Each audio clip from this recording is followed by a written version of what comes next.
So why is it when it comes to playing rhythm, we all love using these great sounding suspended chords, but then when it comes time to solo, we don't find that same sound? Well, it's because we often base our solos around the pentatonic scale, but this note, the fourth, which we need for that sus4 sound, doesn't actually exist in the pentatonic scale, leaving us with a huge gap in our melodic playing. So take a listen to this solo, and then I'll break down how you can get this beautiful sus4 sound into your lead playing.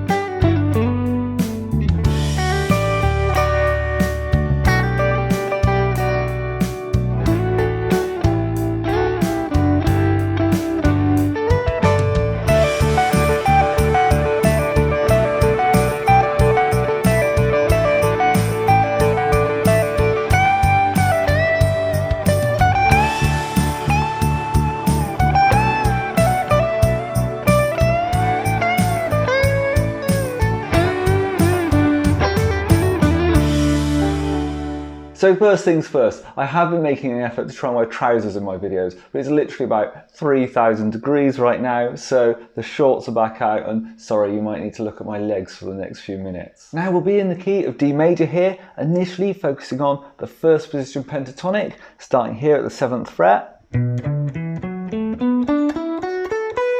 Now you might recognise this as the B minor pentatonic, but of course with this first position shape, the first note here of the 7th fret tells us which minor key this works over, so B minor, and the second note here of the 10th fret tells us which major key, so this D here tells us this shape will work perfectly over D major. But then how do we find this extra note we need to make the sus4 sound? Well, if we look at the chord here, it's a G we're looking for on the 3rd fret of the high E string, so let's just bring that up actually to the 8th fret on the B string, that exact same note, and then we're just going to add that in amongst our existing pentatonic shape. Now as soon as you play this note, you're going to feel a lot of extra melody in your lines, like so. And of course you could just play it directly like that, or it works really well to hammer on and pull off from below, like that. But some more sophisticated ways you could think of it is maybe come to the 7th here on the B string and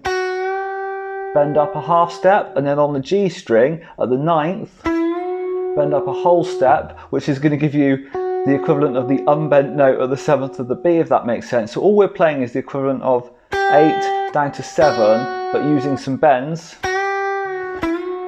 like so, and that just really brings it to life a lot more. Something like that.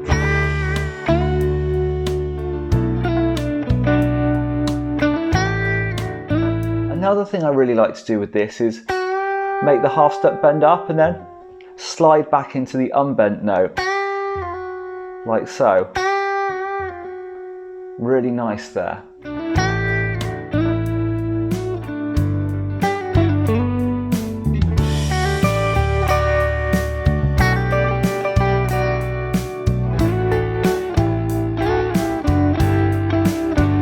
Then let's look at how we can build out this sus4 sound by playing more than one note at once. The simplest way you could think of this would be to play 7 and 7 on the G and B strings together, and then come up to 8 on that B string there to get the suspended sound, and then resolve back down to 7. Something like that, nice and simple, but quite effective. But what you saw me doing in my solo was something more like so, which I just find a bit more melodic. So there I'm sliding from 7 to 8 on the B string, and then coming up to 10 to get this high D note on the top string, and then resolving back down to 7 on the B string there. This is a really nice bright lick, something I kind of stole from Slash, I think.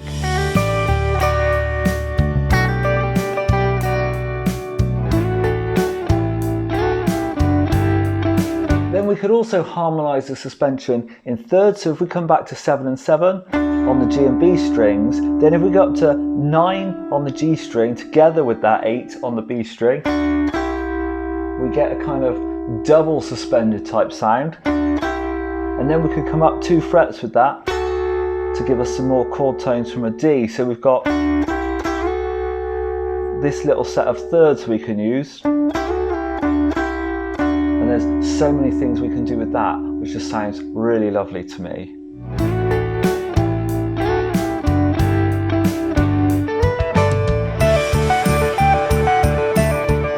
Now let's take things higher. And if you think about our original D chord down here and just move that up an octave, so up 12 frets, then this is the area we're going to be working around, and our suspension is now going up to the 15th fret on the high E and resolving back to the 14th.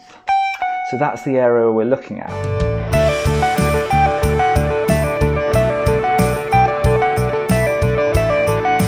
What you saw me doing in my solo was a pretty common pattern around these suspensions. You know, that kind of thing. And all I'm doing there is taking the chord tones directly from this D major bar chord here, so 10 and 10 on the top two strings.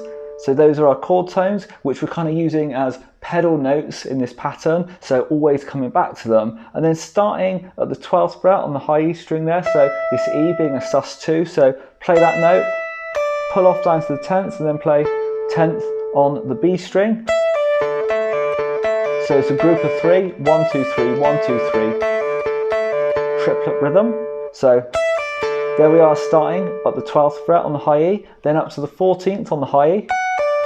So an F sharp there, giving us the major third of the chord, but the exact same pattern, and then on to the 15th for the exact same thing, giving us our sus4, and then can come back down again.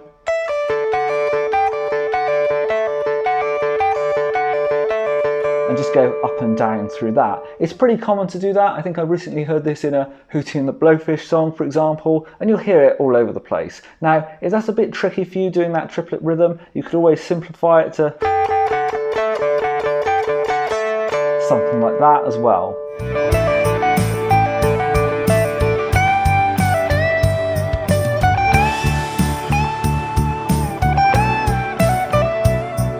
Then let's get really melodic and find the sus4 in our bends. In my solo, you saw me play something like this.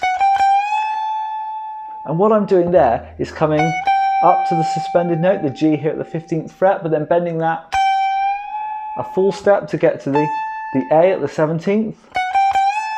And this just gives a really nice melodic bend that you don't normally hear in pentatonic playing. And there's lots of things you can do around that to make it sound really great. So that's still up around this D shape here. If I bring that back down into our original pentatonic position, so starting at the 7th fret on the B string and then up to the 8th for the sus4 note, the G. Still, lots of nice things you can do with that. Really great sounding.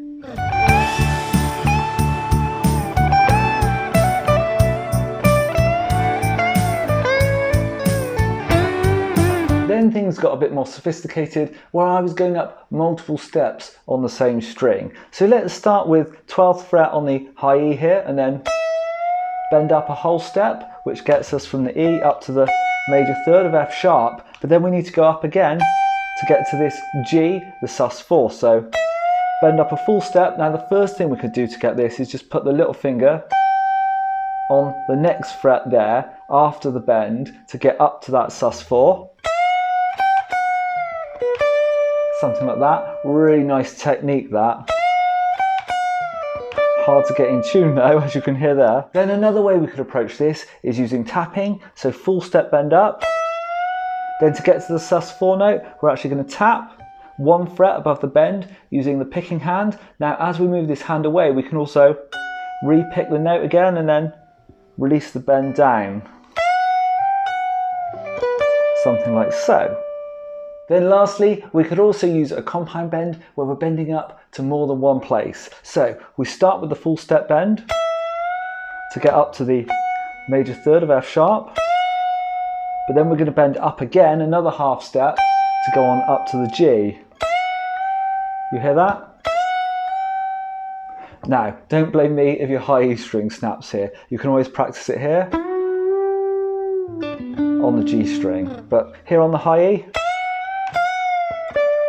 that's the way I might play that. So it's a full step bend up, another half, Then what I do is come down just a little bit below the full step bend to kind of come slightly back up into it before releasing down. It's quite nuanced.